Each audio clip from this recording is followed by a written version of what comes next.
This episode of Cognitive Dissonance is brought to you by our patrons. You fucking rock. Be advised that this show is not for children, the faint of heart, or the easily offended. The explicit tag is there for a reason.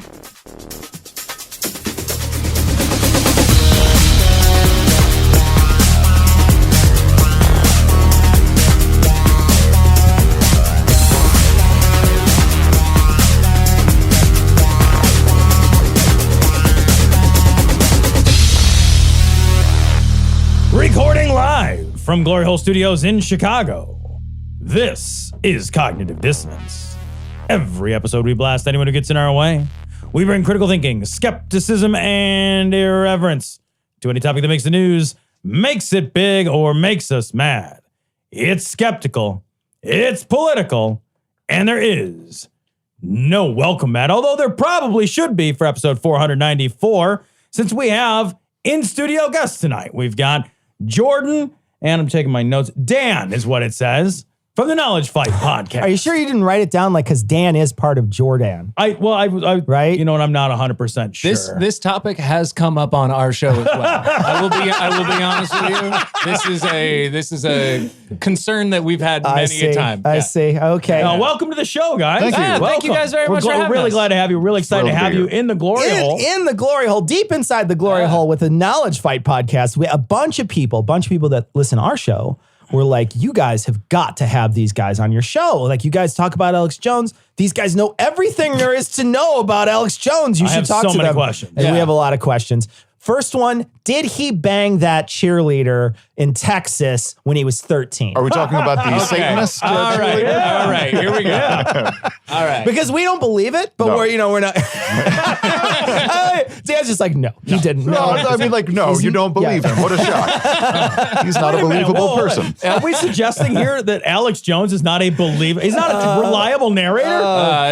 It's unconscionable to imagine that somebody could betray our trust like this. We have to start the show, but we're going to ask you about your show in a second. But to frame everything, to frame the entire conversation, I feel like we've asked this of many people on our show when we've played Alex Jones clips. Mm-hmm.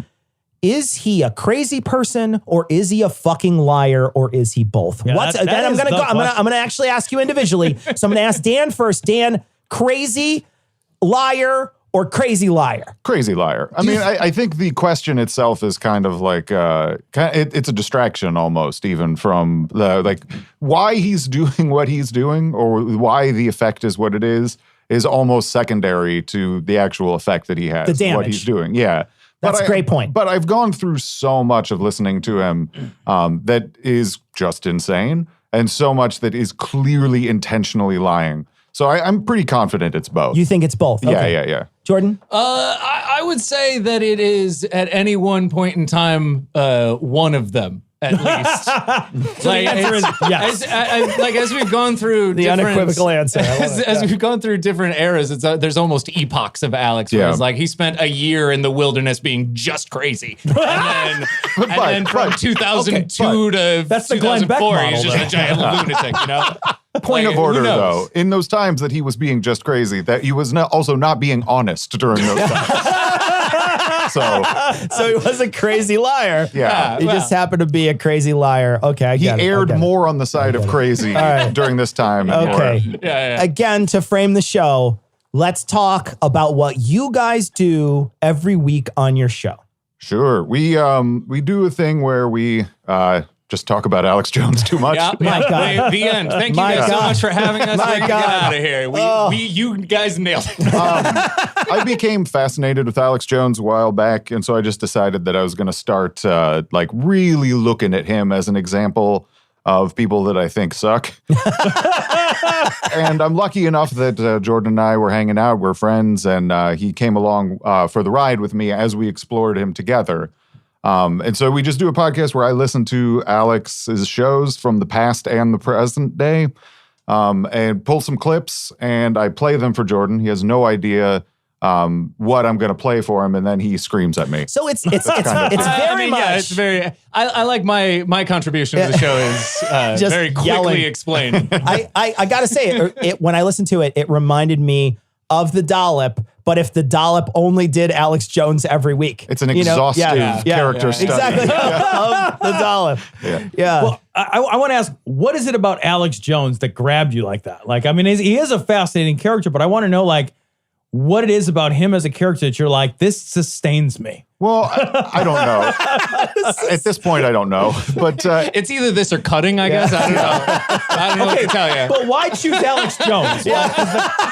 initially, I'd listened to some Alex Jones stuff when I was a younger dude, and I listened to it for entertainment, and I thought it was funny how he'd yell and scream all the stuff, all the meme stuff that you hear, like "You turning the frogs gay" and all that. Right. And so I had this image of him in the back of my head as kind of like a principled libertarian Ron Paul guy. Did you use the word principled? Oh, we were young once. I said in a conversation He's- where Alex Jones was also being discussed. He has too big a beard to be a libertarian, Tom. There's no way he's a libertarian. I said I had the image that he was that. I'm trying to explain I was wrong. And I'm trying to point out that you were wrong. He's cautiously walking this backwards. Right. Yeah. All right. You see, I once was hit in the head with a brick. So I had that image. That's almost an Alex Jones story. I had that image in my head from like much younger days, and then as the election was coming up of 2016. Prior to that, clips of Alex would start being played around, and I saw these clips of him, and he's just yelling and like really religious and into Trump, and it just confused me. And so I started listening to it more. And as I listened to it, I just found more and more things that were fascinating, that were so much worse and so much different than the public perception and the things that are talked about him. And so that's kind of what sustains me, is just like that stuff that you would never find unless you listen to all of his show. And that's something I want to talk to you about, because I will freely admit I'm a clip guy. Right. I've Yeah. only ever heard Alex Jones in these digested sound bites. What we get is there's an intern, the saddest intern in the world, who has to watch Alex Jones's show every week at Right Wing Watch, and then he clips the best part of it for us, and then we listen to that. Yeah. That's the only introduction. Or once in a while, Alex will say something clippable on Twitter, and they'll share it on Twitter. And so I don't have the full Alex Jones experience because I don't know I could do it. Yeah, most people shouldn't. Yeah. I can't. I absolutely can't. Have you listened to a full Alex Jones show? Never, not once in my life. Good for you. Yeah. I even wrestle with the question of whether or not what we do is entirely worthwhile. I've wrestled with that question about every piece of my life. Yeah. Well, there's a certain amount of like, are we being irresponsible in somehow bringing him to even more people that wouldn't otherwise? I don't think they're going to be convinced. Yeah, I don't think so either. That's the thing, and we've struggled with that too. And we've had a lot of people say, I never even heard of Dave Daubenmire before you guys played him. Right? We did an episode about him. Yeah, people will say I never even fucking heard about him until you played him. And I'm like, that doesn't mean that he doesn't have people that listen to him and people that share him and people that need to hear. Dave doesn't, but Dave has hilariously like 300 people on YouTube. It's the best. Have you ever watched a full Dave Daubenmire? Oh my God, no. We've never watched a full anything. Wow. Like we're just clip guys. So for us, it's like, what's the clip say? And we listen to the clip, but we just like it. I can't think of anything. We never watched a full Jim Baker. We've never watched a full. You're missing out. No, we're not. No, we're not. I can't imagine it. No, and another thing we've never done either, we're Atheist Show, we've never read the Bible. And a lot of people are like, you never read the Bible. I'm like, I don't fucking have to know it's magic. Like, I'm cool. Sure, I don't have to watch all of Jim Baker to know the buckets are a lie. No, that's fair. man. Yeah. But if you're not reading the letters to the Thessalonians, I don't know what the fuck you're doing here. Get out of my fucking house. That's what I'm saying to you right now. Read those Thessalonians. Until you read Thessalonians, your atheism is invalid. Right. It's like I've only seen the end of The Great Pumpkin, and I was like, I don't think pumpkins fly. And then, but Turns until you out- see the whole thing, Turns out. how do I know? Charlie Brown. Yeah.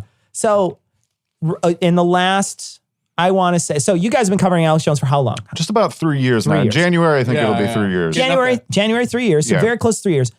Alex Jones really has evolved into, now he was an Obama hater, right? Hated Obama. Big time. Hated everything about Obama. Made Obama two was documentaries about him. Yeah. No, real quick, Obama was black though, right? I just I've wanted. heard. Let me check on I don't know if that. that has anything to do with it. It wasn't on his birth certificate. I don't know what that means. I will don't know what that means. I will do the glass half full. He was half black.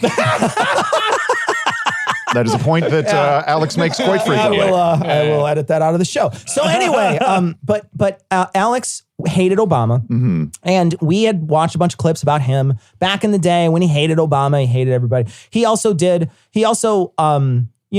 had it in for anybody who was liberal. So he's been a conservative. He's never really changed his stripes from conservatism that I know. But he also hated George W. Bush. Oh, did he? Yeah, he was very much against Bush. He was against the war in Iraq pretty hard, wasn't he? Well, I Yeah, mean, he was pretty convinced that Bush did 9/11. So there's, you don't go back to God. liking a guy from that. There's nuance to his. That is a huge party foul. Okay. What are you, Ellen? Come on now. First of all, I said coats on the bed in the guest room, not knocked down Okay, fine. Jesus. Alex tells stories of back when W was like the governor of Texas. When W was there in Texas, Alex and him would run into each other, and they were adversarial. And George H.W. Bush was the one who said New World Order in one of his speeches, and he's his kid, so obviously he's part of the Illuminati. So he's always hated him. That one actually might be true, though. Alex is a conservative in like that Ron Paul kind of way. He always supported Ron Paul. Yeah. So he hates the GOP. I thought you were going to say Jews. And then I was like, yeah, no, those two. Yeah. Yeah.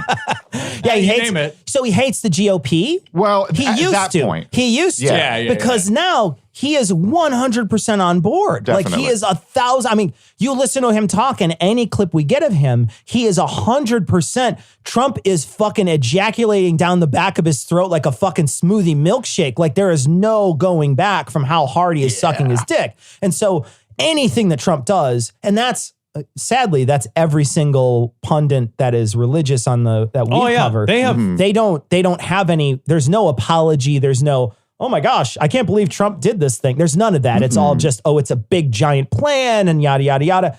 Is Alex Jones, is his thought process that you can tell that everything is an orchestrated thing by just like all the other Christian people? They think Trump is orchestrating everything. I think so. I think that's a fair assessment. Yeah. I mean, I think I quibble mainly with just the premise of it, which is that I don't think any of them actually believe Trump knows what he's doing. I mean, I think This is the lying part. I think this is the lying part. Yeah, I think they're all saying that he has some sort of plan, but they all know that he's an idiot. Like he's sundowning. He's dying in front of our eyes. Like I don't know what else there is to say. If you are not an idiot, you can see Trump and go like, oh, I get it. Yeah. Like it's not hard. Yeah. But for a guy like Alex and like the conspiracy theories that he sells, right? He lives on this world of hidden meanings and hidden players and strings that are being pulled. I would think that something like the Trump administration, which is both incredibly unlikely and inscrutable day to day in terms of its motivations. Mm-hmm. Like the only way to make sense of that to some degree is a conspiratorial worldview. How much of a gift is the madness and chaos of Trump to someone like Alex? Well, I think you would think it would be a much greater gift. I think it's turned out to be a pretty terrible thing for him because For Alex? Yeah. Oh yeah, absolutely. Because as much mileage as he could get out of critiquing the Trump administration and all of that stuff, he now has to make excuses for it. And you can only say that there are globalist plants within the White House so many times before it just becomes uncompelling. Yeah. And I think that's the You trap. would think so. Yeah. But it's happening with alarming regularity. That's true. In the House of Representatives. Like That's true. Well, it's perfect for him. Like during the campaign, it's perfect for him. He wants to be a fan of Trump during the campaign because that's all kinds of shit you can throw at everybody, and everybody hates Hillary. So hooray, we were all having a great time. When he actually won, then because he's a Trump supporter, Alex has to then defend all this insane shit. Right. And he has to get rid of everything that he's ever believed in order to bend over backwards for it. So if Trump had lost, he gets to continue hating Hillary forever and ever and ever. That's your preferred outcome, which I think everybody on the planet agrees would have been our preferred outcome. So Now- he's just fucked. I gotta ask though, because huge conspiracy on the right that we cover constantly is QAnon. What is his thoughts on QAnon? It's so interesting. He's kind of against it. Oh, but really? But he's also teased like trying to lure some of the people who believe it over to be like, hey, I've got my own version. Yeah. He had this guy named Zach who he I have pretended was Xenon. Exactly. It's almost honestly literally that. Zach. It is Zach. It is Zach. It's 100% Zach. What? Yeah. Shut the fuck up. Yep. Shut the Space fuck Command, up. you got it. Oh my God, it's QAnon. Yep. He claimed this dude was That's like 2 levels higher than X is non. That's the QAnon.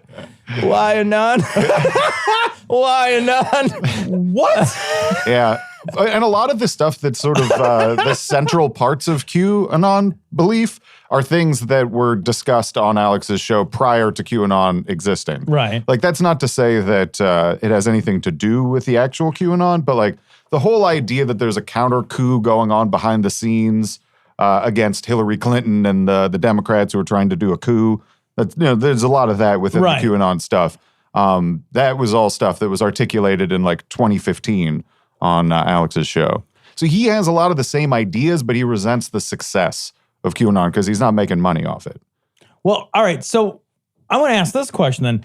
Why does somebody like Alex Jones matter? Because I think he does. I think you would agree he does, or it wouldn't be fascinating. He's become this kind of larger than life crackpot figure, but he's not totally crackpot. He's like the fringe is blending into the mainstream. Yeah. So what is it about somebody like Alex Jones, do you think, that appeals to us in broad terms? And why does somebody like Alex Jones matter? I mean, the thing that I say on the show most often is that he's just the weakest link in the right-wing propaganda chain.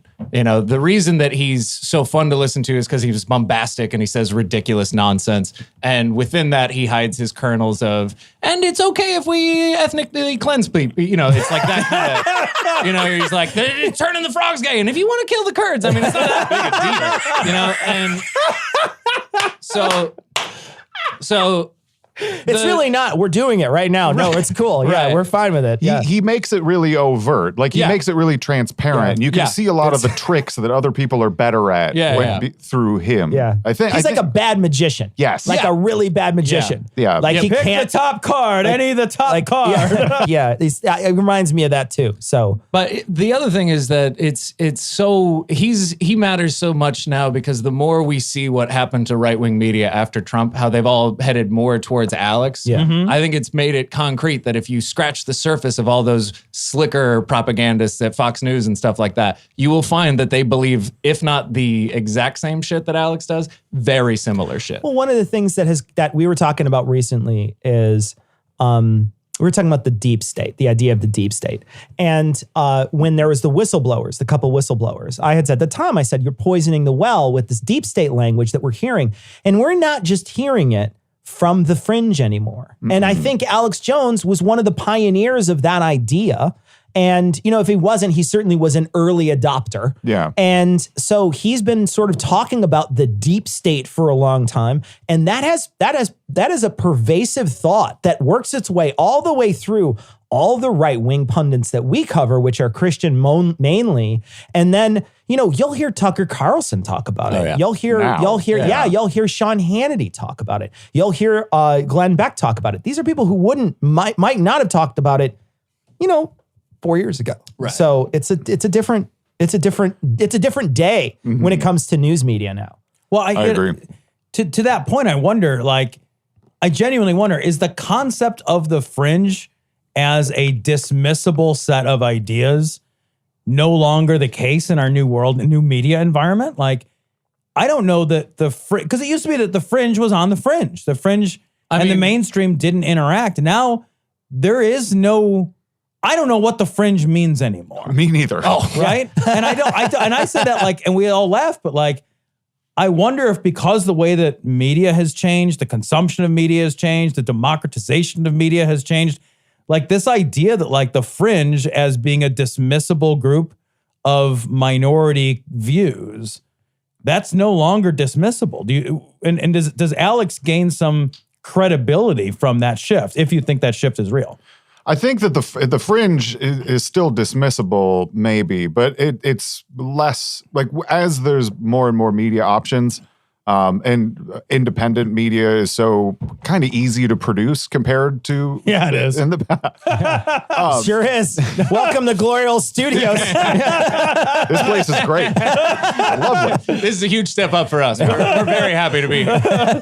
I think that You guys have a fucking globe in here. Okay? This is the nicest place I've ever been in. That is a globe bar. Thank you very much. If you open that up, That's 10 times there's better. liquor in it. I feel like an explorer. Jordan's kind of globe. It's where he stores his bitters. I like it. There you I like go. it. There you go. I wouldn't mind an old fashioned if you're offering. Yeah, it's how, I would. it would if he could make one. Maybe we could pour you bad spiced rum. You love bad spiced rum. I did put that on my Instagram. That's true. I just think that there's so many options now that the fringe is probably like so obscure that you wouldn't know what it is. Like Alex is the fringe, but he's also the successful fringe. Yeah. But I guess that's what I mean. Well- Is like because he has had conversations with our current president. Yeah. It is hard to say that he's truly fringe then, and the power of his voice is such that when bad shit happens to Alex Jones, it hits every major media cycle. So he Yeah. must be important enough to be reportable. He must be important enough that the president's going to talk to him. Important enough to get a story on NPR and Yeah. This American Life. Right. You know what I mean? Very So- difficult to say truly fringe. My theory on that is that because the right wing has now has to essentially fight reality at every turn, because if you just look at alternative reality. yeah, Thank you. if you just look at it, you're like, oh well, they're wrong. So they've gotten more closer to the fringe because they're fighting reality all the time. It used to be you could accept some of it. And so Alex, who has always been fighting reality, who has always been seeing pink elephants flying across his face at all times, like he seems on the fringe until you realize that once everybody starts denying reality, you wind up at Alex. It's kind of the Overton window aspect. Yeah, of it is. Yeah. So you said successful. I want to talk about Alex's success because Alex has had a pretty bad couple years Yeah. in the terms of success. So he got, He would disagree with that, but I think he's lying. I think he's lying disagree too. with Well, that? because he's a crazy liar. Yeah. That's why. Wait a minute, does he still think he's successful? He says he's doing as well as ever, but he's also currently running a everything must go sale. Yeah, So- well, yeah. He's, Performance indicators kind of disagree with his own assessment of his he's performance. got a whole set of lizard people he's selling. And Yeah. he just, Everything's okay, Yeah. but if anyone wants a jelly used coffee table, yeah, very much that. Very much that. Check out the InfoWars store now on Craigslist. By the way, I'm on Fiverr if you need anybody to move stuff in your house. I got a strong back like a gorilla. Do you need a Yosemite Sam impression? I'll do it for you. Please. If you want to know what's for dinner, I'll tell you it's beef. Voice actor Alex Jones. Could have been a great voice. That Could've. one voice. Yeah. He has One. one It's a voice. one. He has Money one voice. But no, You don't want to hear the other voices that he does on his show. He's currently in the middle of a series of commercials that he's doing where he does a very racist Chinese impression. Oh my God, really? Oh yeah. Oh my God. He plays a dragon called Fentanyl. It is. It's very awful. Imagine how bad it is. And then it's egregious. It's incredible. oh no. These are the things you don't get in the right-wing watch clips. Oh no! I don't even you can't do that. I am Like you can't even Googling allowed the to shit do out of that. Yeah, it's, Unbelievable. yeah, it's pretty offensive. That It's is the really worst. insane. So, He's not doing well. right. but you look back, you roll back the clock to Trump. I would say right as Trump got in. I think that's probably, and I think my timeline's right. He had millions of people, or at least 1 million people on YouTube that were subscribed to him. He had Twitter, a huge Facebook. He was constantly pumping out tons of disinformation every day through tons of different channels, social media channels. He had multiple videos being posted. They had many shows. They had that Paul Joseph Twatson or whatever his name is. He was doing stuff. Nice. So there was a bunch of, at least one person liked it. I liked Jordan it. liked it. I liked it. Thank you, Jordan. Let's not go too Jordan, far. Jordan, me and you, buddy. Me and you, here we buddy. go. Cheers. Cheers to it. Cheers. Cheers to it. And he told me to roll it back there, but fuck you. Anyway, but seriously, he had a huge fucking following, like a following that like we could make fun of him and he would just be like, ha ha ha, piss ants, go away. And I mean, like even large celebrities could say shit about him and it wouldn't matter because his following was fucking enormous. And now he's not on many social medias and he's not on YouTube.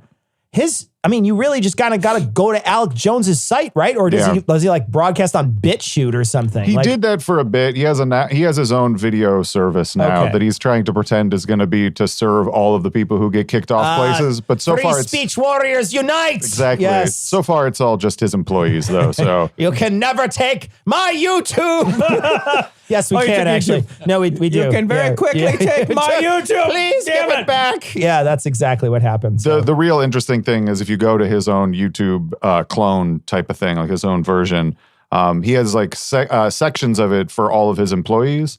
And like Alex's videos himself have like, maybe 10, 20,000 and up views. But all the rest of his employees are just no one's watching any of their stuff. 6 views. It's mom. Yeah. Mom and her Come Bunko club. Just put up another video of my cat. It very clearly demonstrates that people are not so interested in the rest of the content. They just like him. Yeah. But yeah, he's doing way worse than around the election time. Did that change his demeanor at all through how he's approaching any? Because we saw an interview with him after he was taken off of YouTube, and oh my god, The big weepies? It was that one guy who was like interviewing super successful people, and he just happened to catch Alex Jones at the wrong time when he was kicked off YouTube. Do you remember? That's actually one of our favorite clips. Yeah. Patrick Bet David. Yeah. And so he takes a bite of an apple, and in the middle of the bite, he just starts on and just life's very fragile. Like it's so funny. It's so funny. The interviewer is telling him about a time that he lost his voice and couldn't run his business, and Alex like, life's very fragile. Such a prick. He's just got a So big, you know what we're talking about. crunch and a big mouthful. But he was like weepy, sad eyes the whole time. Yeah. Talking about how he's ready to die. He's ready to die. That He's was like, amazing. I mean, it was a. I've already won. Yeah. I'm ready to die. I've already won. Yeah, that's exactly what he said. The globalists know what I've done. I've already won. And I've you're just like, you've crippled already them. won what? You won a fucking one-way ticket off YouTube. That's not like a. I mean, he's got a bunch of boats, so Yeah. I'll give him that. He won me. Is he going to keep those boats? Definitely not. Okay. No. Alex, this is for you. Enjoy those boats while you have them. Yeah. Maybe smash up Derby the boats. Just get a couple people to run them into each other. You could make the argument, I guess, if you're crazy, that he has won in the sense that he's distorted a lot of the discourse. Yeah, no, I guess you're reality. right. Right. You know, like, and if that's what he was talking about, then I agree, but also hate him for it. Yeah, I guess you're right. Well, I want to ask you that. So, like, we've kind of hemmed and hawed around whether or not Alex Jones matters, but like, he's had an effect. Like, there is an Alex Jones effect on the world, on media. Like, he's not an insignificant. To your point, he's not insignificant. Like, he has had an effect. He has warped conversations that people. I mean, a guy stormed into a pizza parlor with a gun. Yeah. Yeah, Like, shit has happened in the world because somebody is angry. And that's on YouTube. the less tragic consequence of some of his actions. Like, he's getting sued for the Sandy Hook, his Sandy Hook behavior. Can you tell us exactly, like, I mean, in a very brief sense, what that whole thing is about? The Sandy Hook And thing? how great it's going for him. Like what? Like not going great. why he's being sued and what the suit is. I mean, you don't have to be like super legal about it. Just a short I'm brief. very bad at legal stuff. But the long and short of it is he covered Sandy Hook in such a way as to say that they were actors and the kids didn't die and the parents were actors. And so that sort of coverage, which I certainly believe counts as defamation. Sure. And if you don't, you can listen to our show. We are currently in a 6-month long going through every day of the 2013 period where he did that. Oh, really? So yeah, you can, anything that he says, we have the receipts in exhaustive and granular detail. We set out to explore the Sandy Hook coverage that he did, and now we've ended up where we're at currently is at the time of the Boston bombing. And what we're realizing is actually someone should be suing him for that. Yeah. What did he do during the Boston bombing that's so egregious? God, he created so many just hoax, panic kind of. Sure. It was these two guys. They're black backpacks. Like this Yeah. whole. So like Reddit then. Yeah, Reddit did. Yeah. Okay. He really pushed those narratives and yeah. amplified them Sure. to a level that was deeply irresponsible while the country was trying to process the aftermath of the attack. But with the Sandy Hook thing, the families are suing him for this. And we talked a tiny bit before we started that there's, he just lost this appeal. And these are just sort of his stall attempts that he's doing. He's trying to get the case thrown out on free speech grounds. And courts are ruling against him. And then he appeals the ruling to get it thrown out. And then that is what it just keeps happening. He's just trying to stall the process really far down the road. Partially because if he has to go to court, it's going to be a complete disaster for him. Oh yeah. So he's trying to stop it. He's trying to stop it before it even. Yeah. Oh yeah. I see. Yeah. All of his actions lend the appearance that he's very desperate for this not to move forward. To me it reminds me a little bit of like that idea of a guy spending all of his money on a great divorce lawyer just so he won't have to pay any of it to his wife. Like he's just spending all of this money on like obfuscation law and all that stuff, so that whenever they do finally win, because of course they will, he's gonna be like, well, guess what? I spent all of my money. Half of nothing is nothing. Exactly. Right? Like he's just a dick about it. Right? And he can't be feeling good after that dude who wrote the No One Died at Sandy Hook book just had to pay, what was it, $450,000? Well, tell me about that. I don't know about that. Yeah. The guy, his name is Jim Fetzer. He wrote that book, No One Died at Sandy Hook. And just, I think it was like last week, he lost the case and had to pay. Good for him. Yeah. Fuck you, dude. Yeah, for sure. That dude is real messed up. Was he an dude. Alex Jones fan? No, I don't know. He's a crazy dude. Okay. So he's an Alex Jones brother. he might be an Alex Jones source. Yeah. Spirit animal. Alex Jones spirit animal. Yeah. So the free speech thing is what he lives and dies on, right? And so I mean So long as it's his speech and nobody else's, like as long as he is allowed to say anything and everything, right? It doesn't matter if your free speech exists at all. So I want to ask you guys, like, where do you guys stand on the free speech, the broad hate it free speech debate? Shut it down. Pass. Yeah. Hard pass.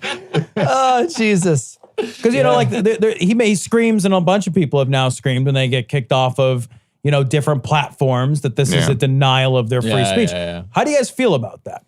If you want a constitutional argument for that, there are 10 million billion of them everywhere. Like, there's no way that you can avoid the fact now that it's obvious. The First Amendment doesn't apply to private corporations. You can put it in your terms and conditions that you get kicked off if you violate your terms and conditions. That's normal. That's how it works. Right. Losing him is a positive for the society. Yeah. So I'm fine with him getting kicked off. I take a position more of like, since I try and research him and engage with his content, I try not to take too much of a stand on that stuff.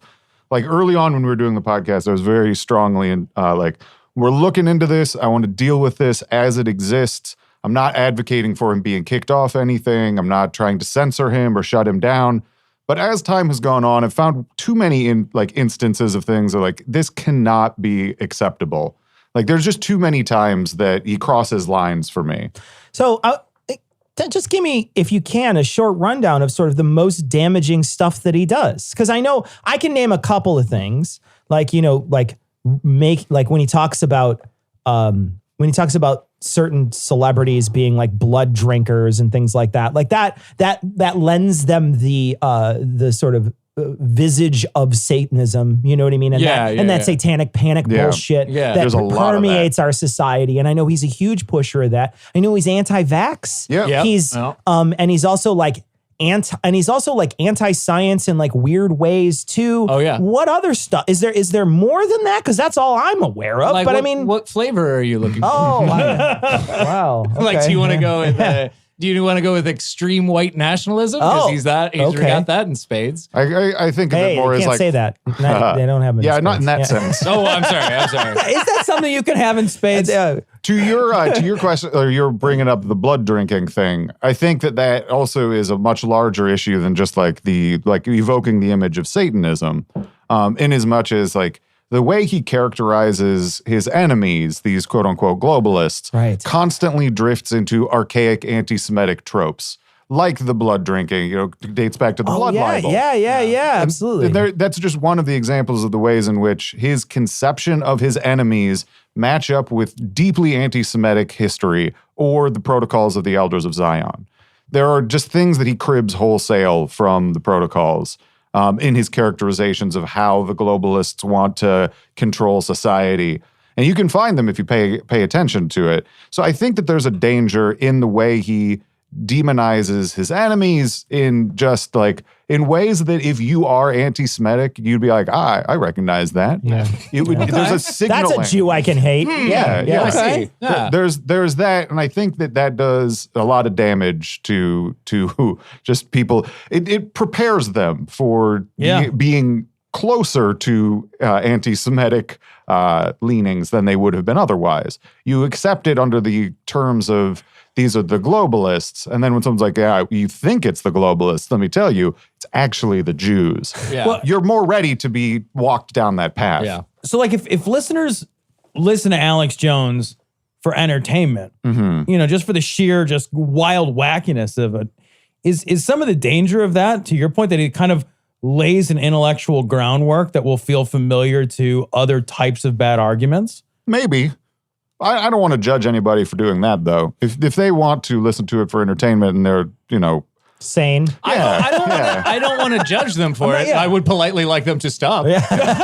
Please do not do that anymore. I think there's better entertainment. Yeah, absolutely. I just mean, is there The a Good worry Place about is that? on again. I don't know what to tell you. Don't listen to Alex Jones. I think if you cruise like message boards and like listeners of his shows back when there used to be more places where they would interact, one of the things you'd hear very constantly from them about how they got into the show was they say things like, I used to think he was hilarious. I would listen to the show, but then I started looking into the things he was saying and I realized he's right about everything. Meanwhile, they didn't look into any of the things he said. He just kept saying that The same thing. Yeah, Yeah. And he keeps saying like, you can look it up. And they just assume that means they have looked it up. Yeah, well, if I can look it up, then I did look it up. Right. So that's I know it. Why would you lie to me about something I could look up? Yeah, exactly. What? That's It's only an it's idiot. a bluff. It's a perfect bluff. Only a crazy liar would do that. They would never give them a radio show. I gotta ask though, how much of it is dangerous bullshit and how much of it is harmless bullshit, right? Because like I know that I've heard his clips before and some of the shit he says is just harmless bullshit. If he's talking about Bigfoot, that's harmless bullshit. Now, granted, it does get people thinking like, well, maybe they're lying to us. And I know that there is some sort of like disinformation, like creep that can happen because of that stuff. Yeah. But it's a minor thing when you're Yeah. talking about like the real dangers of being unskeptical. Loch Ness Monster, Bigfoot, it's all just, it's like, okay, yeah, but who really cares? It's the real danger is like that person convinced that person not to vaccinate their child. Like that's a real danger in comparison. So, if you were to just judge it, just throw out how much of it is dangerous bullshit and how much of it is just fucking dumb bullshit and like not that dangerous. I mean, see, the thing about that though is like, you and I, we can talk Bigfoot all day, but I know you don't have an undercurrent of like, here's the metaphor: Bigfoot is the Jews, and we need to exterminate. Like, Wait, how do you know? I get that. That's a good point. Like, okay, fair enough. We've listened to enough Project Camelot. Yeah, exactly. I'm just saying, you ever offered see me- Bigfoot pick up the bill? You offered me a beer, so I assume you don't think Bigfoot is Jew. Jesus Christ. I'm sorry, Cecil. Oh, Jesus. Oh, I love the idea of Bigfoot being a Jew, though. It's my favorite thing ever. Oh. He's just a director in Hollywood. He runs a big bank somewhere. All right, yeah, no. Or you control the media. And this beef jerky company. Yeah, okay. So I do understand what you mean. But I was listening to your show and you guys were talking about a clip like, and this may not, you guys listen to so much of them, so you may not remember this, but there was a show you were doing where you're talking about he's having this dumbass conversation with himself. He's having this dumbass statement like, back in my day, when my dad was a young man, he could take a train from Houston to like the moon in an hour. And now it takes 4 hours. And he used to go 150 miles an hour. I'm just like, there was no of the train. Chinese. And I'm like, there's literally no train in the United States that ever went 150 miles an hour. That's not a real thing. Like, that's like, we've never had high speed rail. But it did go faster than they do now. Trains have slowed down, at least passenger trains. So he's talking about something that's true but exaggerated. But that is harmless bullshit. Yeah, right. So some of it is just harmless bullshit. Yeah, as the person. But even then, he's using it to demonize the Chinese government alone. It's a good point. Good point. Back in my day, we used to drive fast, and the Chinese are killing us. Like, I don't understand how. Relatively harmless bullshit. He can't even like compliment a meatloaf without being anti-Semitic. You know what I mean? Like, it's just like. I would say since I listened to a ton of it, I would say it's maybe, if you don't look at the subtext of it, it's probably 60% harmless bullshit and 40% this could probably hurt someone if they actually believe it. I see. Yeah, I mean, his most damaging stuff he does is by calling every act of terrorism by a white nationalist a false flag. Sure. And then, that's horrible. And then at the same time, though, he will get into this apocalyptic, like, we're already past the point of civil war, fellas. We got to go out there and do stuff politically. We got to go out there and really take it to our enemies and put them into the ground and dig their graves under 6 feet. And we need to make sure that they stay there and then bury them politically. And it's like... And then, because he's already said that any racist white nationalist terrorism is a false flag, then his listeners are like, well, I guess if we do this, then he's going to say it's a false flag, and everybody just gets to keep doing this bullshit. So that's terrifying. He's popularized the false flag idea so much. We cover people who think hurricanes are false flags. Oh, well, he does too. Yeah. Does he? Oh, He believes in weather guns and shit. Of course he does. Yeah. I love it. Why wouldn't you? Okay. What doesn't he believe? Like, He claims he doesn't believe in aliens, but he does. He totally where does he think the life extension technology I thought he comes from? believed in the Interdimensional demons. It's an interdimensional Oh, demon. so he's I'm not the asshole. alien. So it's I'm the asshole. It's an Ike thing. It's a David Ike thing that he kind of believes. Kind of. He used to be friends with David Icke, but they've had a falling out since. So, but yeah, he would always bring in David Icke to be like, I'm not crazy. I'm not David Icke, which is there's a bad foundation for a friendship. Yeah, that's a but- bedrock. Yeah, It's yeah. not great. Yeah, look at me. I'm not an alcoholic. I hang out with Tom. Jesus. It was weird when we started What did you opening our say? shows with you just being like, well, at least I'm not Jordan over here. Let's move on. Holy fuck. Is he right about anything? Yeah, I mean, he has some positions we found over the years that like we can get on board with. Like he's in favor of like drug legalization, at least specifically weed. Yeah, nominally. One of the things we have found in his past that we were really right on was he's super against civil asset forfeiture. Governments taking their shit. Yeah. Now, of course, he is advocating that the government takes over. I bet you Yeah, he's real against it now. He's really pro civil asset. Real against He wants to build the wall with stealing people's land. Yeah. Oh, yeah, he's pro wall. Oh, Yeah. because that's Eminent domain. because the eminent domain shit that they're talking it. about. Yeah. So he's flipped on that. We found like almost every position we had that we saw from him that was like, yeah, all right, is now kind of gone. Yeah. Like he's contradicted himself on so many of his like foundational issues. Like he used to be a big like they're going to put us in FEMA camps kind of guy, and then now he's like, well, these immigrants that are coming in, we kind of got to put them in camps. It's like, hold on, man, what are you talking They're about? not FEMA camps Yeah. thoe, so it's Yeah, fine. no, it's like, fine. all right, fine. And he's Well, like, they're also not real people. Right. To him, yeah. To him, they're absolutely not. Yeah. Yeah. Yeah. and then he was always a big posse comitatus guy, you know, like Wait, what? I've never heard of this. I don't know what It's this is. the you can't use military in civil like domestic law I enforcement see. operations. Okay. And so he was super against that. That was like a red line for him. Like we will start a war over this. It would be literally his crossing of the Rubicon. Yeah. Okay. And now he's like, yeah, Trump send troops to the border. Yep.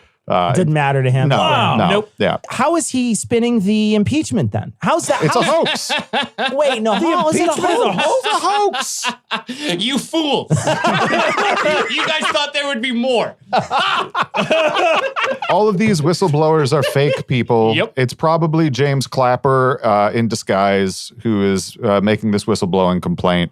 And He just went. Hillary's And it in went there off. somewhere. And it went off. That's how it works, that's yeah. how- that's and then James now Clapper. it's changed into it's all John Bolton just being mad that he can't start a war, so he's lashing out at Trump. Oh, God. There's a lot there's a lot of various excuses he's making, but they're all Now, admittedly, That John- one's one of the more reasonable ones. I was just going to say, admittedly, John Bolton is sulking somewhere because he could not true. start a war. That's true. I guarantee that. Yeah, It's important to build bullshit with some truth.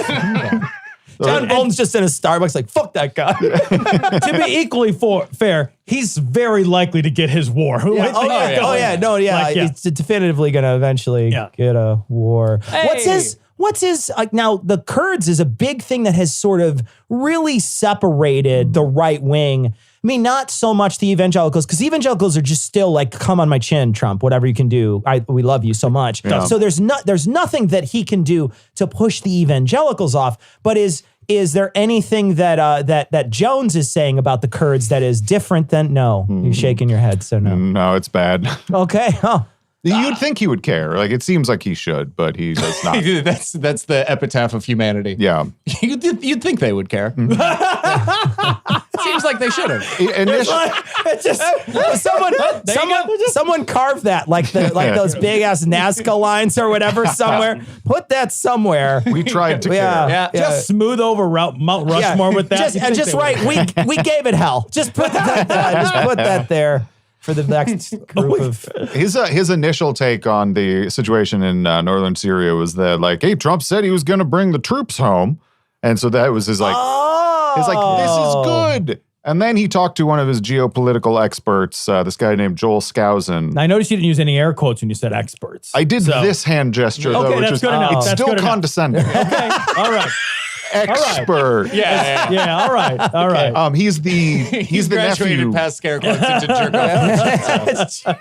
This dude's the nephew of the like big anti-communist W. Cleon Skousen, who wrote The Naked Capitalist. He's a mess. But this dude came on and he was like, yeah, you think this is going to be people coming home and the troops coming back, but it's only a few troops and it'll cause a huge situation that'll probably lead to more troops Yep. coming in. So Alex was like, aha, Trump's been set up. Yeah. And then by the next day, he was like, Trump is all right on this one. He's just all over the place. He doesn't have a really consistent, principled stand, even on something this serious. Yeah. And it's really, really frustrating to listen to because the present day sucks so much. You know, you know that people are living these experiences that he's lying about and misleading people about. And it's not fun. Yeah. It's troublesome. It's A lot less laughs after I finish a sentence like that. Yeah, no, we've been Tom and I, we did a live stream when they elected Trump, and we had a live stream. We thought it was gonna be the most fun. It was gonna be fun. We were like first woman presidents, Yeah. amazing. And then we jumped into an alternate universe that we don't like Yeah. at all, it turns out. But shining moments in this universe are Alex Jones being sued. Yeah. You That know, one's good. Shining moment. Hopefully that eventually goes to trial. We were excited that he might lose everything. That would be True. amazing Oh, because yeah. I know that the lawsuit is huge and it's the shit he did was fucking egregious. Yeah, I mean, there's video of him saying that they were all actors. Like Yeah. the only argument he can really make is, based on this free speech nonsense that he has, and then like statute of limitations stuff. And I think that they've pretty decently established that he's reiterated these claims since the time of the clearest video of him. Yeah. And this isn't the first time he's gotten legal shit because No. we covered a Chobani thing. Sure. Where he's just before he's like, Chobani will like turn you gay. And then the next week he's like, Chobani, delicious. So it's like, he's got a big spoonful of it in his Yeah. mouth. And he's like, they've never done anything bad there. That guy's amazing. When Chobani sued him, he got on air and he was like, I will fight this or I will die trying. You have my word. Yeah. And then like 3 days Cut later, to. I have settled the lawsuit. Yeah. I would like to apologize to Hamdi Ulakaya. He's a great man. The worst part about that is that is inexplicably the moment where a fucking billionaire decided to be a decent human being and settle for the apology. Hamdi could have fucking taken everything from him at that moment, and Yeah. we wouldn't have had to deal with any of that. Or at shit. least taken a good chunk. yeah, at Like, least really enough of it to really Could hurt have him. really fucking muzzled him. Really You hurt know what I mean? him. Yeah. Could have really seriously muzzled him. And, Yeah. and it might have, to be honest, that could have saved somebody else some heartbreak later on. You know what I 100%. mean? Well, and the issue too was it wasn't that like he was saying that Chobani turns you gay or something like that. He was talking about Chobani importing migrant rapists. Okay. Like he was xenophobic. It was awful. And that could have been a time when Alex could have learned his lesson about like you can't do stuff like Yeah, this. there's some line, Yeah. right? Some crazy Yeah. line. And since he was able to sort of get away with it with an apology and whatever settlement they ended Yeah. up making, he feels totally emboldened Yeah. to continue down those sorts of lines. It just sucks. But every time he gets like pressured, like really pressured, like the deposition, Yeah. he was just like a totally different person. That's why like it's like, is he crazy or is he lying? Like I have to feel like he's lying because when he's under real pressure and has to be serious, he's like, all right, so I know, like the same thing with his custody battle, Yeah, and like his yeah. divorce. He's like, all right, that shit's all made up. Yeah. You guys should not be paying attention. He So would- when I do my voice like this, that means I'm lying. That's He the would voice of quibble lying. with you in that his lawyer was the one who said that Yeah. it was a character, and he himself did not say that he was doing a character. He gets off on a technicality. Yeah, he's literally really going for it. represents you. Yeah. Like, Yeah. Yeah. Well, To be fair, we just listened to an episode today from the 23rd of Oh, October yeah. Oh, where one boy. of his lawyers was a guest and said the N-word twice on air. So Excuse me? yeah, so Yeah. What? his lawyers Yeah. are crazy. Yeah. We're playing a great game here. who's his lawyer? Roger Stone? Jesus Christ. Roger Stone is way too smooth for that. Roger Stone would get Next up, you my to personal say friend the Roy N-word Moore. somehow. He would trick you. He'd be like, He'd trick wait, you in some what way. just happened there? Did I just say the Am I a racist? Yeah, it's nuts. Okay, what's your favorite? I'm going to start with Jordan. Jordan, what's your favorite Alex Jones clip? You can't use the Apple one now because we talked about it earlier. shit. So you Oh, got to man. think of something else. I can start. I can start with my favorite one, Sure.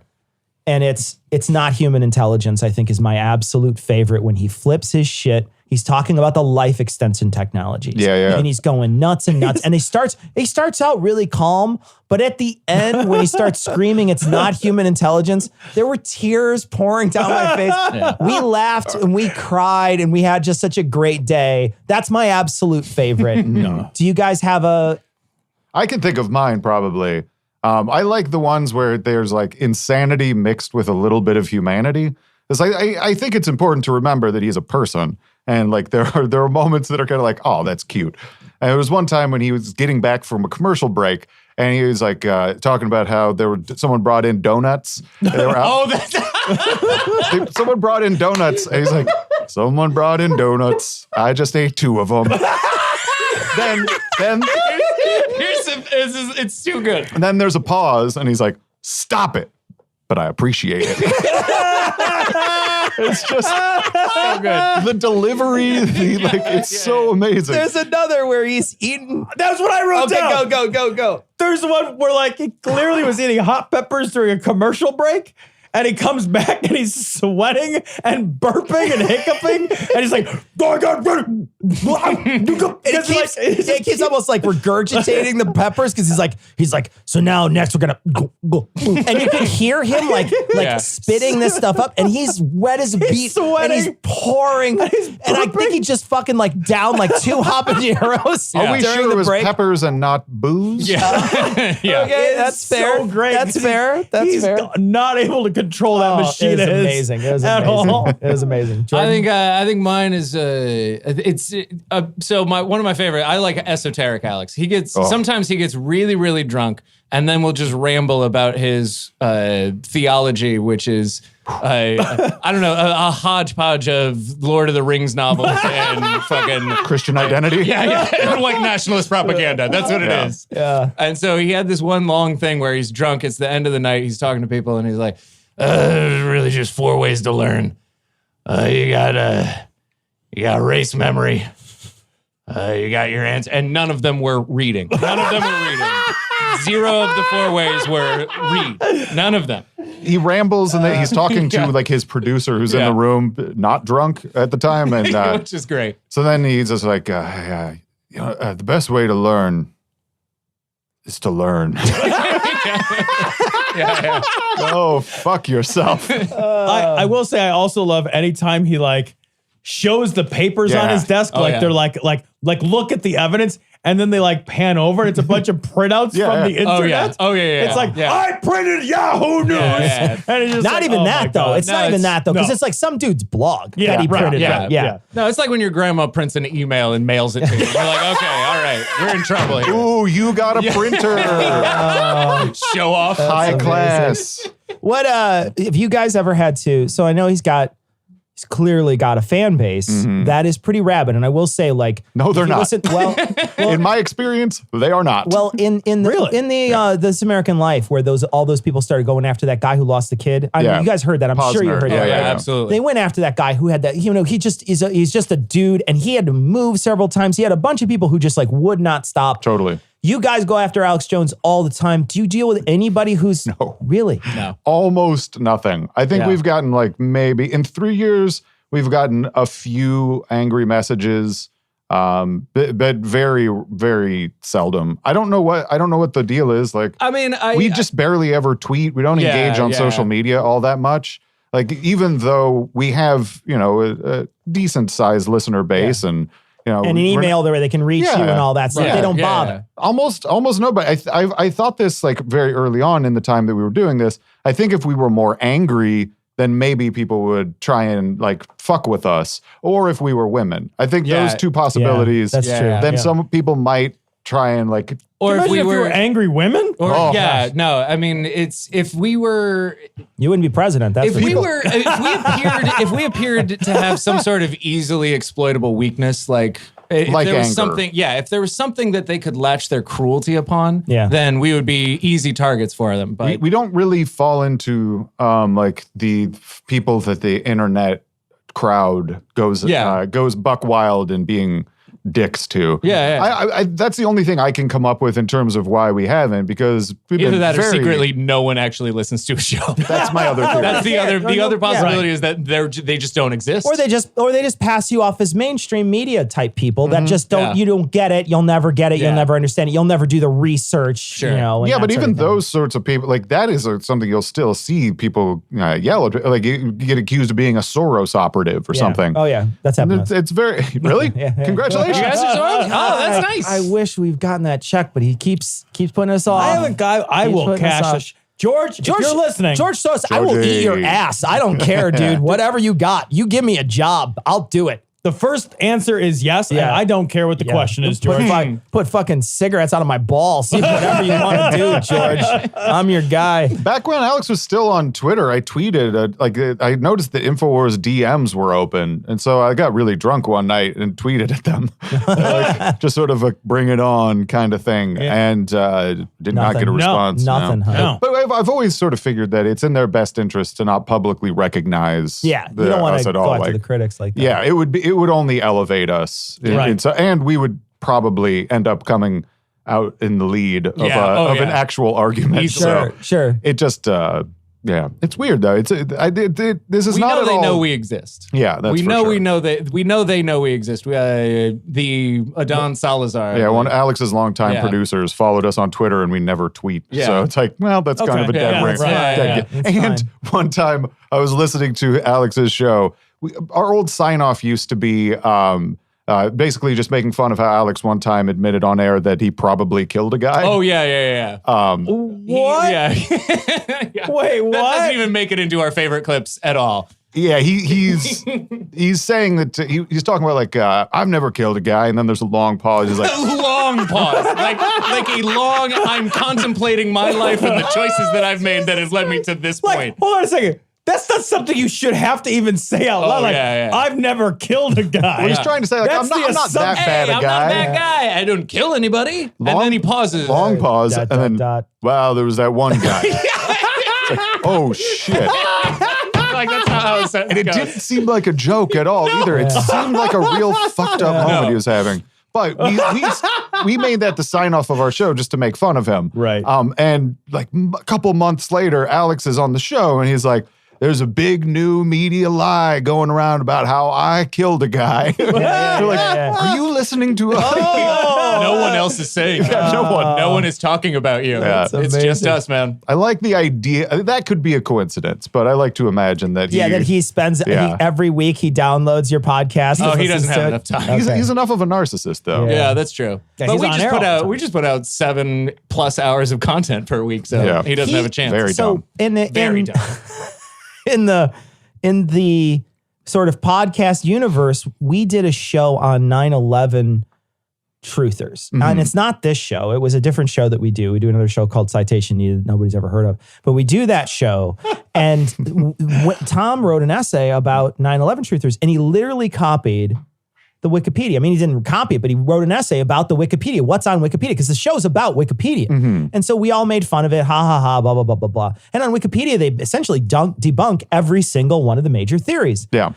So we got tweeted at like 4 or 5 times by people who like clearly listen to our show or listen to the Scathing Atheist type podcast that are 9/11 truthers that are like, what? You didn't cover the WTC falling into the burning building and it fell down and never got caught on fire and it didn't actually do it and it was a controlled explosion. I'm just like, where the fuck are you people from? And it's funny because like even though we try to get rid of all the anti-vaxxers who listen to us too, like go away. If you're an anti-vaxxer, just don't listen. I don't want you to listen to our show. We'll still once in a while get like a negative review on iTunes. Be like, these guys think that vaccines don't cause vaccine injury or something like that. So it's like, I'm just surprised that there's not a group, even a small group of people out there. Do you guys get negative reviews on iTunes? A little bit. We've had a couple, Less- but those are more like personal. Like Yeah. they just don't like a guy. Yeah. Oh, Actually, that's never mind me. They don't. All of our negative reviews are like Jordan's bad for this show, and I'm like, dude, Jordan yells too I much. don't disagree with you. I don't disagree with you. Jordan understands. This Jordan poor gets it. bastard.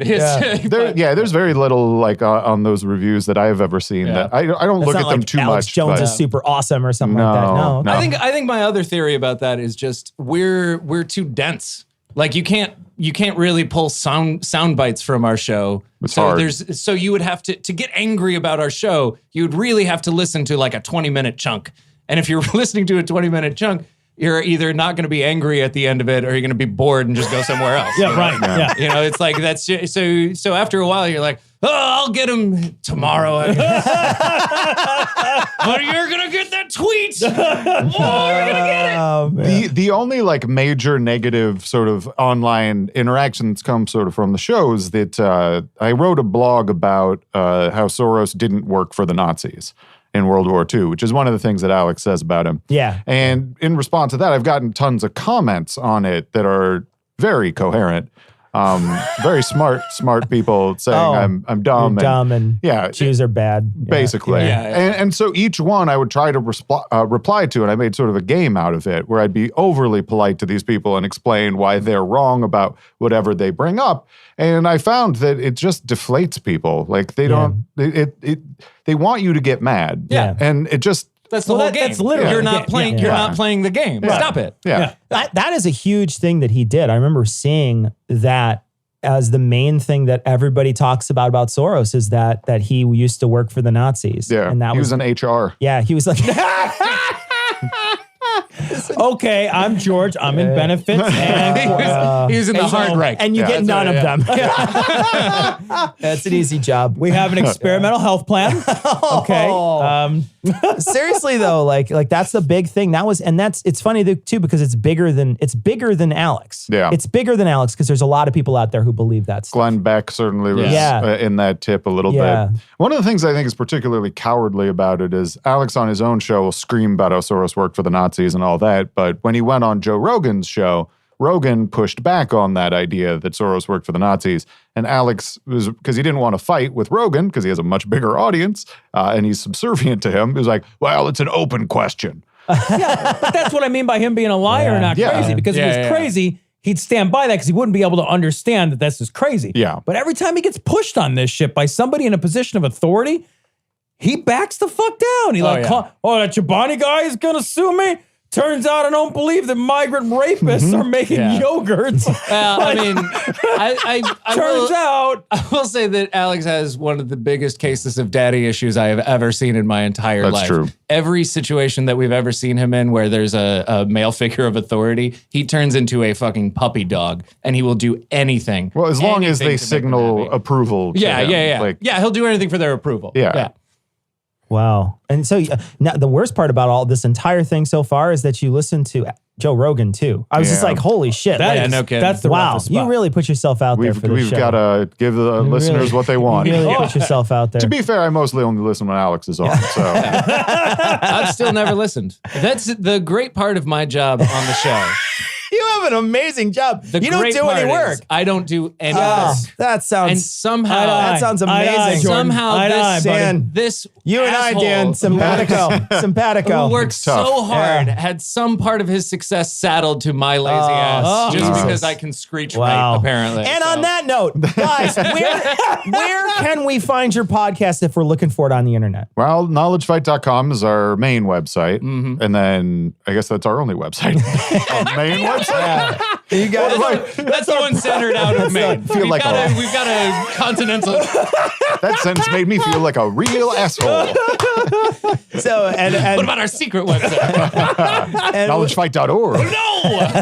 You guys should buy Pizzagate.com or something. That's got to be taken. Yeah, I'm imagining that one's gosh. been well covered. So, guys, we'll put a link on this week's show notes to your main website and your secret website. Perfect. And we'll also put a link to your Twitter and other social medias. Guys, it was absolutely so much fun to have you in This is studio. great. So here's the thing. If something big happens with Alex Jones, we'd love to have you guys back in. Love it. Just Perfect. to chat about what's happening with That'd him. be great. You know, like, especially if this lawsuit moves forward or if he like eventually storms a pizza place with an M60. Yeah. We'd love to have you guys back on. Perfect. Awesome. And we'll great. bring some clips. Okay. Yeah. Yeah, this is great. This has been great. Thanks Thanks so for much, having guys. us. Thank you so much. China has total respect for Donald Trump's very, very large brain. They call her Pocahontas. I am the chosen one. You are fake news. Okay. I am the least racist person. Look at my African American over here. Look at him. The camera. Grab him by the pussy. Stop it. Well, Tom, it wouldn't be a week of this show without This Week in Trump. And we really only want to talk about one thing because we talked a lot to the Knowledge Fight guys tonight. And we want to talk a little bit about what happened this week where several Republicans, very, very sad, that they passed a law previously when they had control. I know. That they had a law passed that excluded members and, you know, kept things behind closed doors. And they were the ones who put this into place. They were the ones who did all this work. Yep. And now they're very, very mad. Well, we should all be concerned, And- according to Lindsey Graham. And of we what should was all happening. kick down the doors Yeah. of a very secure area where they're not allowed to have, say, cell phones and other stuff. And 13 House Republicans derailed a deposition of a Defense Department official by storming into the secure suite and refusing to leave. From what I read today, and again, I don't know if this is true, but this may disqualify them from any security clearance in the future. That this action could seriously change how they're treated in the Senate. And some of these people actually had access to this meeting anyway. They just did it They as a just stunt. did it as a stunt. The was a whole stunt. thing was a stunt. Yeah. The thing is, like, if 13 regular dudes Oh, right. did this, right? Right. If just me and you and 11 of our friends. I don't have 11 friends, but let's say But if me and you and 11 prostitutes. Let's say me, you, and 11 people we hired as extras for a commercial. Okay. You're phrasing prostitute differently than I was, but still, fine. We're not quibbling over semantics. One's here. got a SAG card, one's got a gag card. It's different, Tom. It's different. If you get the old prostitutes, they could have a SAG card too. You never know. Well, I'll tell you what, I'm not that old and I got a SAG card. Right in the water Oh, again. Jesus. Well, at least they got to test that first. So. Yeah, like, but if me and you and like 11 people Yep. storm this, we'd be arrested. We would be arrested. Yeah. Pulling this kind, I mean, there's no doubt at all whatsoever because we don't have a right to have access to this. They don't have a right to have access to this space. This kind of like bullshit political theater nonsense is in violation of the law. It's just clearly in violation of law.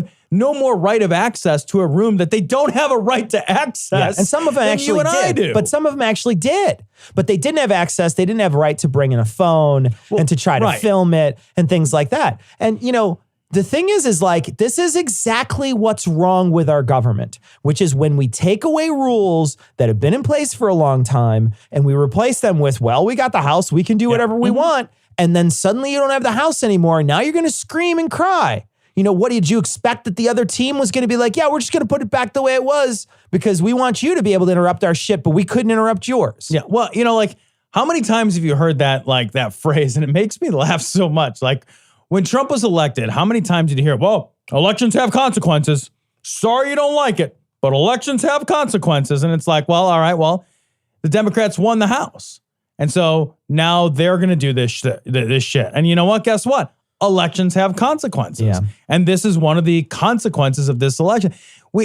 We should respect the fucking rules of the Senate, and we should respect the rules of the House, and we shouldn't try to change them for our short-term political gain. Because at some point, we're not going to be the guys in charge, and everybody needs to fucking do that. It's the same reason I'm not a big proponent of like, I don't know, let's just add some more people to the Supreme Court. I'm not either. Right? I'm not either because you're going to have fucking 100 people in there. Right, because the 101 other people. guys are going to do that. It's like the whole machine breaks. Yeah. When you're just like, throw more wheels on it. Yeah, yeah. You're gonna what we're gonna have to do is eat shit forever and be scrupulous. Right. Right. And the problem is that when we don't change the rules, what do? Do we go back to being scrupulous? Do we go back to saying, okay, it's important to us that this rule was in place. Let's put it back in place the way it was. Should we go back to those things that we thought were important then that they used to go do closed door shit?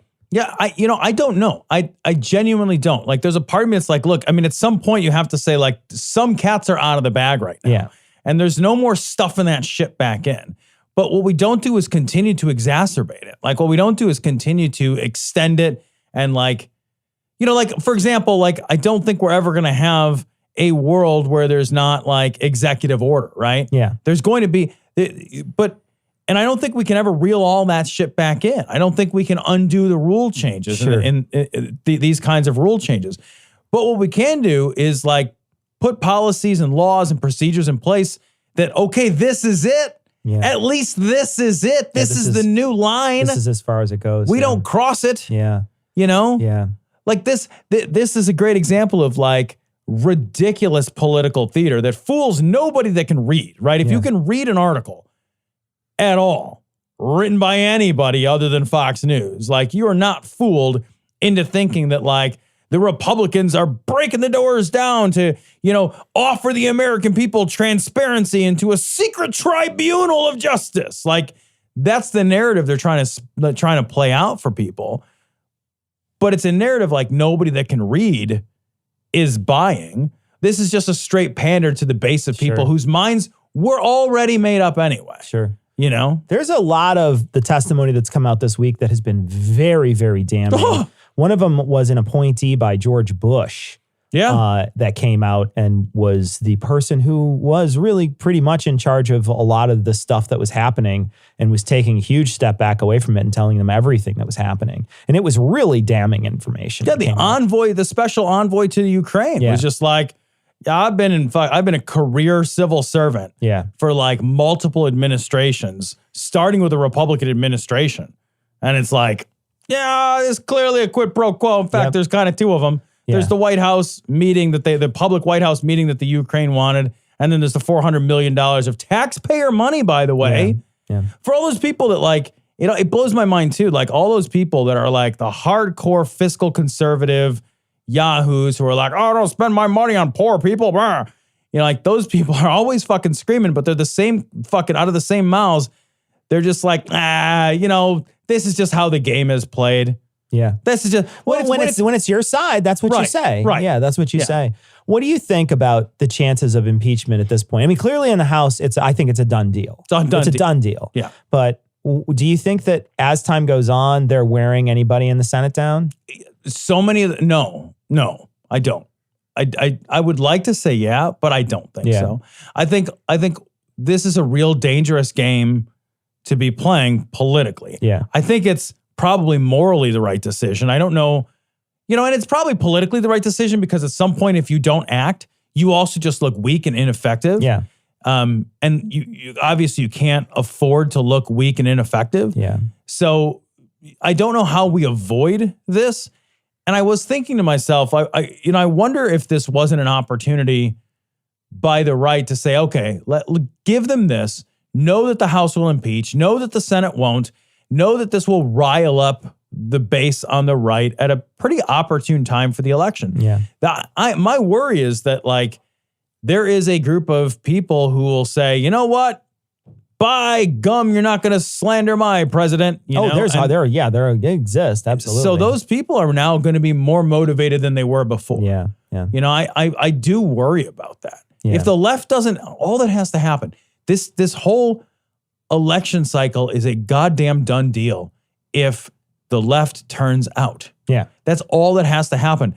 The left just has to show up, and it's ours for the taking. Yeah, I mean, admittedly, to be honest, the polls are terrible in his favor at this point. They're not great in his favor when you talk about independents are starting to lean toward impeachment, and that's going to carry over into voting season. The diehards are never going to want to impeach him, and the diehards are in control, a majority control, very tenuous majority control in the Senate. Yeah. So they will not impeach him. So that's not going to happen. But you got to understand that even the independents now are starting to be polling very high to be like, we need to impeach this guy. Yeah, I just wonder, because we have such a short memory. Yeah. I wonder if the impeachment fails. Well, that and a possible declining economy would be a huge blow. Oh, a declining economy is it. I think a declining economy would be the death knell of his presidency. Yeah. Right? Because there's nothing else to get excited about. Yeah. And the success of the economy that was really a carryover from the Obama administration in a straight linear curve. If you look at a graph, it is a straight linear curve. And all they did was shit money into the system to try to prop it up. Yeah. That's all they did. Absolutely. Shit money into the places where they knew that they could prop it up. Yeah. That's all the Republicans ever do is spend an immense amount of money to try to give the richest people tax cuts and make it look like the average guy has good wages. And isn't that kind of like if you look at history and you say all right, well, wasn't W the guy that gave everybody $300? Yeah. I'm going to give everybody $300. He just gave everybody a bunch of money to try to stimulate the economy. Trump, he was like the Andrew Ya. not the Andrew Yang. It's a third once. Yeah, exactly. Yeah. It's just, it is sort of amazing if you watch the spending of the fiscally conservative party, it tends to outpace the Democrats. And if you look at the growth of the national debt under the Republicans, it tends to outpace the Democrats. And somehow we still spin a yarn. We still are in the economy is strong under Republicans. Somehow people think economy is strong under the Republicans and the Democrats spend, even though you look at all the budget deficits, you look at all the money that it just disappears when it's under. You hear people say well, I'm for fiscal responsibility, but I'm socially liberal. I want to be well, so you're a Democrat. Yeah. Why don't you? Okay. Yeah, you're a Democrat. Right on. Because I remember when I used to say that too a long time ago. And then I just started paying attention to the numbers. And I was like, oh my gosh, they're just more fiscally responsible. Yeah. So what do you think? What do you think about the impeachment? Yeah, I have a very similar thought process. My hope is that, I've been to a lot of rallies this year. I've been to, maybe 6 rallies throughout the year. And there's a sentiment. I mean, I'm in a liberal bubble. I'm in Chicago. I'm in a liberal bubble. But there's a sentiment where this long after everything's happening, this long after, he's gotten away with a lot of stuff, there's still thousands and thousands and thousands of people who show up to these things. I'm leaving work early. I think it's tomorrow or next week. I don't know which day. It's in my calendar. To go protest Trump. Trump's coming to Chicago. I will be there. I'm leaving work. My wife and I are packing sandwiches and we're going to go protest Trump on our lunch break. And then we're going to go back to our office. But I'm going to go protest him. Yeah. I'm going to go. And it's not just going to be me. It's going to be thousands of people will be out there. I know we're in a liberal bubble. I get that. But I've seen protests all across this nation. People are still energized.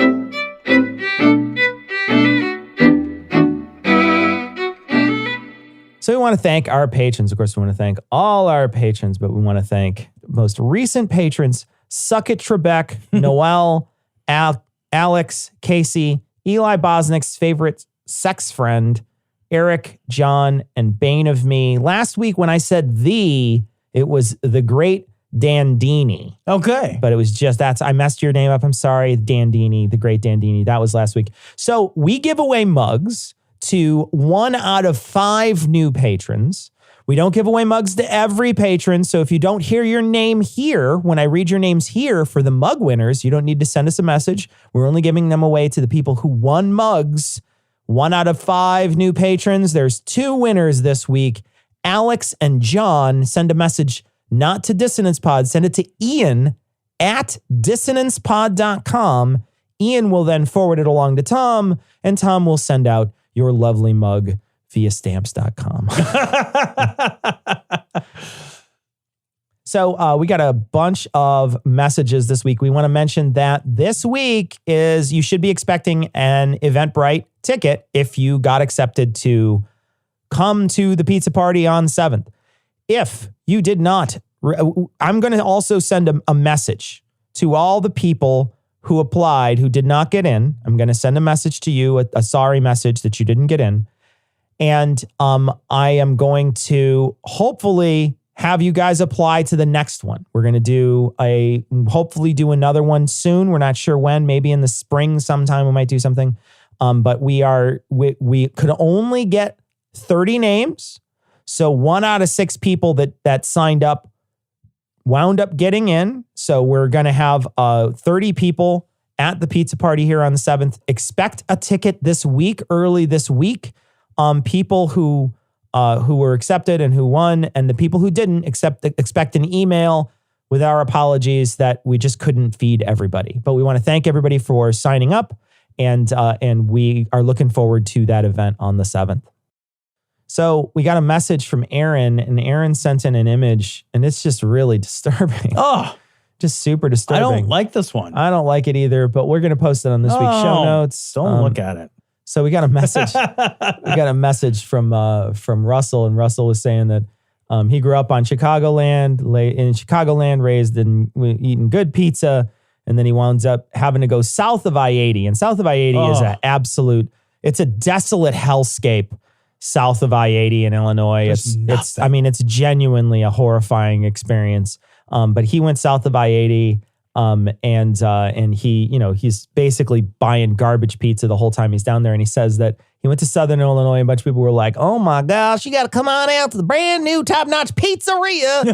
And it was, when he pulls in, it was Monocle's Pizza, which is horrifying pizza.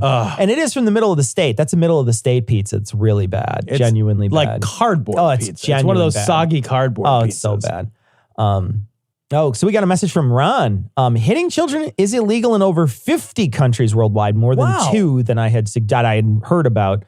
I didn't know that. Yeah. So I know that I got beat as a kid. I got beat with some weird shit too. I got hit with some. Yeah, my mom used to hit me with whatever was available. So like she would just smack me with weird shit. Dalmatian. So she hit me with a drumstick once. Oh no. Yeah. And she hit my brother. Like a drumstick, or like a chicken not drumstick? An ice cream cone or an actual chicken drumstick. An actual like herdy, like drummer drumstick. She beat the shit out of me with it, man. It fucking stung like a motherfucker. And I remember it was so funny because I was getting my ass whooped by it, and my buddy's sitting there laughing his ass off next to me because he's watching me get hit. And she turns and she looks at him and she waved that fucker in his face. She's like, "And you're next." And he was just like, "Eep." Like he just quieted right the fuck up. Because our parents back then, they were equal opportunity abusers, turns out. Yeah. My mom also, when we were putting up the Christmas tree when I was a kid, my mom, she was so mad at my brother, my asshole brother I don't talk to anymore. She grabbed the center, balsa wood, and she broke it over his back. She hit him so hard it broke over his back. He was a teenager at the time. So it's not like he was like a 3-year-old. She fucking punted him. But he was a teenager and she fucking swung it. She fucking swung for the fences and broke the damn thing over. What was it? The center of those fake Christmas trees. The center pole? Like the center pole. It was made out of wood, like a cheap, and it was hollow. Okay. And it just snapped like right in half. But I used to also get the belt too when I was a kid. Yeah, my all the dad time. did the I got belt. the belt all the time when I was a kid. My so. dad didn't do very much, but he was a belt guy. Yeah, it was a belt. It was a belt for us, and it was a belt a lot. So, I was a bad kid. So, but yeah, I used to get beat, and yeah, you shouldn't hit your kids. Don't hit your kids. What the fuck's wrong with you? Evidently, this is a message from Jerry telling us how bad pizza is in Washington, in Seattle. He has a story here.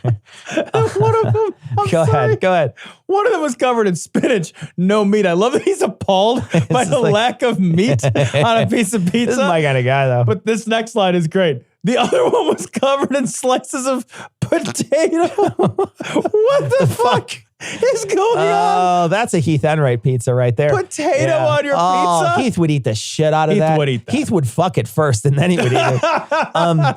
So I will say this: the worst pizza I've ever had in my life was in Las Vegas. Really? Yeah. So when I was 21, I had just turned 21, and I went out there with a very close friend, and we were eating at like buffets and all kinds of stuff like that, just to like, because that's what you do. And this was a long time ago, 25 years ago. So I was like, it was there's a bunch of places to eat, but then it wasn't that cheap to be out there. So we went to a couple places off strip to eat. Sure. And we went to this one place and we ordered a pizza, and the pizza came out. And I know that you've had this, like, it's a pretty regional thing. You remember the like square pizzas they used to have in cafeterias here and that are just really bland and they're like gross and undercooked. Uh-huh. It was like that, but imagine half the flavor. Like it was undercooked. Like everything was blonde. The dough was soft and gross. And it tastes like, it seriously tastes like ketchup on there or something. Like it was the worst tomato sauce.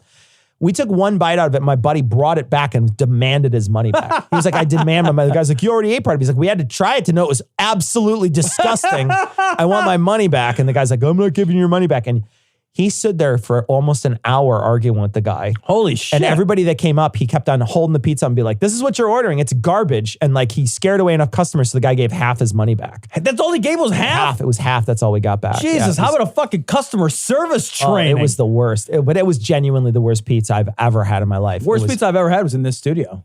Roots. No, that Roots Pizza in Chicago was the worst pizza I've ever Roots eaten. Pizza is not, it's a Chicago pizzeria, but it's Quad City style. So they cut it in these big long strips and they take they grind their Italian sausage. I don't mind Italian sausage in chunks, but when you grind it down into a thin paste powder? And then you spread it on your pizza and all that grease, it was just the most, it was awful. It was genuinely, like we only ate the crust. Do you remember we ate the crust and we threw the pizza out. Away. It was that bad. It was appalling. Yeah. Yeah, so we got an email from Travis, and Travis sent us a rather long email about the problem of following the Beto plan with respect to eliminating the tax-exempt status for churches. And the concern Travis has, and I think it's well-rooted, is that, if the government gets into the business of deciding which messages a church is sort of allowed to say with or without losing their tax-exempt status, and the government is sort of de facto penalizing certain types of speech. And so what would then prevent a, government which is not friendly to certain issues that I like to penalize other churches? And I think I am generally sympathetic to that concern.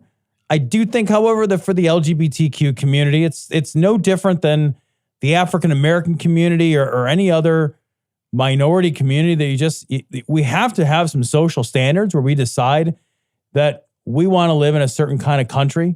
We want to have certain types of freedoms. We want to have certain kinds of equality. Yeah, we don't want to not discriminate. Yeah. And if you want because the thing is, it's not penalizing to say you have to pay taxes. What it is not giving somebody a free present, right? Yeah. So, and that's an important distinction. So if I don't buy somebody a present, if there's 3 people in a room and I buy 2 of them a present and I don't buy the third person a present, I didn't penalize the third person because I don't have to give anybody a fucking present, right? That's the nature of presents. Yeah. The nature of a free gift is that somebody doesn't fucking earn it. Yeah. And I know that the theory behind the 501c3 tax-exempt status is that they give back to the community. And I think that a reasonable person can say, well, if one of the things you give back to the community is bigotry, that's not something the community is willing to accept. Yeah. And so you don't get the free gift. That's that. Like, not getting something for free is not the same thing as levying a penalty. Yeah. And I think that there's a distinction there that's important. Yeah. Travis also says the repeated "will you raise taxes" on Elizabeth Warren is not directed at the tax increase itself. It's the attack is aimed at her unwillingness to openly state the fact that she seems to imply a lack of candor. What else is she going to be forthright about? And he says, I wish that she would just tackle it head on, like Bernie said when he said, yes, taxes will go up, but overall costs will go down. Bernie Sanders came right out and said it. Look how often he gets attacked for it, like never. But Warren's campaign sometimes has an aversion for it. The problem, I think, with Warren is, and I think it's a good one, she's the front runner, number one. Yep. And two is, there's a reason why she's not saying it like that, and it's because it's easily clippable. Because these debates are super easily clippable. And you're going to see these attack ads that say, yes, I will raise taxes. You know, I guarantee, Bernie's not getting attacked by it now because there's not a Republican in the race. Yeah. But wait until there's a Republican in the race. Wait until Bernie's the only candidate. That's going to be the only thing you hear is that clip of him saying, yeah, taxes will go up, but costs will go down. And I guarantee they're not going to keep the costs going down part. All they're going to keep is the, yes, taxes will go up. And it's going to be some really sad voiced person with ominous music saying, Bernie Sanders is going to raise your taxes. What will you do? What will you do when you don't have money to feed your children because you're paying into the Bernie Sanders free government health care for all plan? Yeah. And you're looking at your starving baby as they die in your arms. But they won't really because there's free health care. You could have taken them to the hospital where they would have gotten nutritional supplements. Yeah. So it's not now. And I get what you're saying, Travis. I would like her to be honest too, but at the same time, it's like it's a dishonest question because they keep asking the same question and they are literally looking for a Republican soundbite when they ask it. I think that's the case. Yeah. We got a message from Ron. Ron thought I called Heath Ian, and he said, "Did you guys just out Heath?" Look, here's the thing. I'm going to out Heath right now. Heath's real name is Heath Enright. And I'm sorry, Heath. I know you're trying to keep that a secret. This big that's not my real name. My real name is something else. It's Gabriel blah blah blah or whatever. No, his real name's Heath Enright, guys. So I'm sorry, I just outed you, Heath. It's Heath Enright. I did want to talk about this. We talked last week about the Kurds, and we said that basically Trump was abandoning the men who fought alongside you, and the Kurds actually have a very gender integrated military, and so it's men and women fighting alongside. So we wanted to mention this. This is one for the troops who sent this in. So thank you very much for the correction. It's absolutely true. You see tons of images of Kurdish women. Yeah, that was my gaffe, and I apologize. Tons of women out there. This is a message, and I do want to clear this up. This is from Christian, and he says, "Hey guys, out of curiosity, what style of Chicago pizza do you mean? There's thin crust, there's stuffed, there's deep dish. And I have different thoughts on each." And so he's wondering what we're talking about. Here's the thing. I genuinely think that the thin crust pizza in Chicago, on average, is better than the thin crust pizza I have out in New York. I think that they're comparable, but they're not. I think that the pizza here is a little better. I'm not a huge cheese, the stuffed or whatever that stuff is, the one that with the sauce on top. I'm not a huge fan of that. I get that maybe once every 3 years and then realize why I didn't order it for the past 3 years. I'm not a huge fan of it. I don't really like it. My very favorite pizza in Chicago is the deep dish pizza that we get at Pequod's. So Pequod's Pizza is a deep dish pizza. They make it a little weird. They put the cheese underneath the sauce, and it's not a ton of cheese. It's just enough cheese, just like you would normally put on a pizza. And the sauce gets a really great caramelized flavor, and the actual ingredients cook because they put that on top. And so the ingredients are caramelized too, and everything winds up tasting delicious. So that's like my favorite pizza in Chicago is the stuffed, or not the stuffed, the deep dish. But I also very often will order thin crust too. I like thin crust pizza, but I'm not a fan of the one. And that's what they always say. It's like what is it? It's a straw man. They always make it seem like the one that we like is the one with all the mozzarella cheese and the sauce scooped on top. And I never eat that. Yeah, I think I order a stuffed pizza. Yeah, but probably maybe once a year, once every other year, something like that. Yeah. And admittedly, there's one or two places that do it okay. Yeah. Lou Malnati's is okay. I think Geno's does an okay job. So there's a couple of them. But again, I would much rather have a Geno's thin crust pizza, to be honest with you. That's more typically what's ordered. I think the confusion comes from that is what is thought of as Chicago style. Yeah. So that's like what's kind of the namesake pie, Yeah. right? But I don't think if you're here, that's what Chicagoans eat. Yeah. Like if you're a Chicagoan, that's very unlikely to be the food you eat. what you eat on a Friday when you ordered pizza. Yeah. You would, and I would almost guarantee this. I've never ordered one to my home. No? I've never ordered. I've only ate them. I've only eaten them at places because when you order them at your home, they show up and they have literally like juiced the entire thing they put on. They do. And it's like falling apart. It's a total mess. I would only, if I was ordering it, I would only eat it in a restaurant. There's no way I would order that from home. And I would say I'm probably 50% of the people who do ever eat it probably would never eat it if it wasn't at a home. Like another place that I really like too, in Chicago, another really good thin crust pizza is Rinaldi's. Rinaldi's is an excellent. That is a great pizza. And Rinaldi's is an excellent thin crust pizza. I think Geno's East has an excellent thin crust. Giordano's, which is across the country, excellent thin crust pizza. So there's plenty of great thin crust pizza. Pat's, Nancy's, great thin crust pizza here in Chicago. And then there's also really good deep dish. You got to find those places. Those places are harder to find. Pequod's is the #1 deep dish pizza in the city. But when it comes to the other stuff, like Tom and I aren't connoisseurs. We don't eat it very often. No. If I do get it, I like Lou Malnati's. If I get it. Yeah, Lou's is probably the They've got best. a good crust. Lou's is the best, I think, if you're looking at them. Lou's is the most famous. Yeah. And Lou's doesn't fucking, like, Giordano's is the one that puts like a fucking 6 pounds of mozzarella in theirs. And you're just like, that's like you're not going to the bathroom for a week. Nobody after actually that. gets a Giordano stuffed pizza locally. Yeah. But it is funny because that's the one you can mail out. Oh, That's okay. the I didn't realize that. quintessential. I didn't realize that. Yep. Yeah. That's the one you can mail out.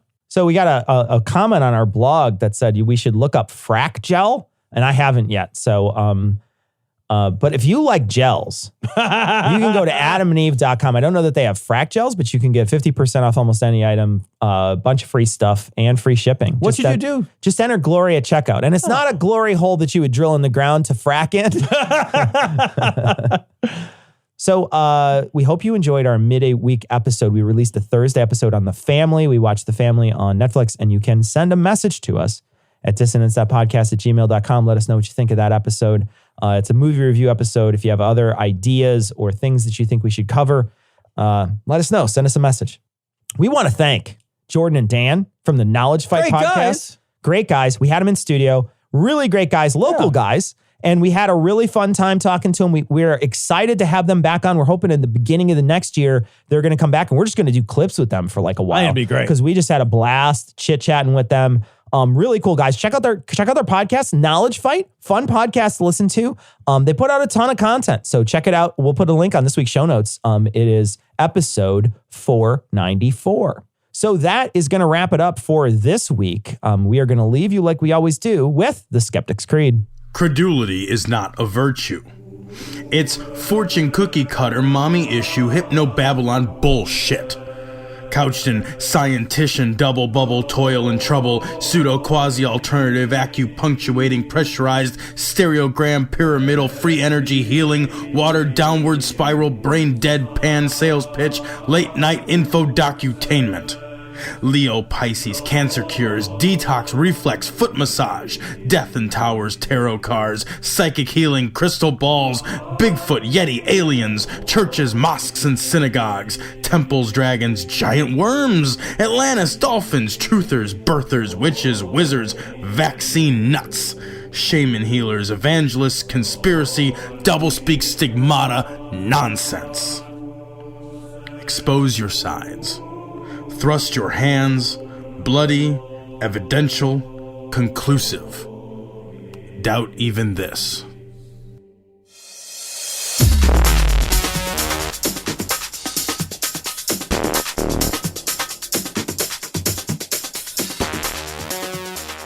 The opinions and information provided on this podcast are intended for entertainment purposes only.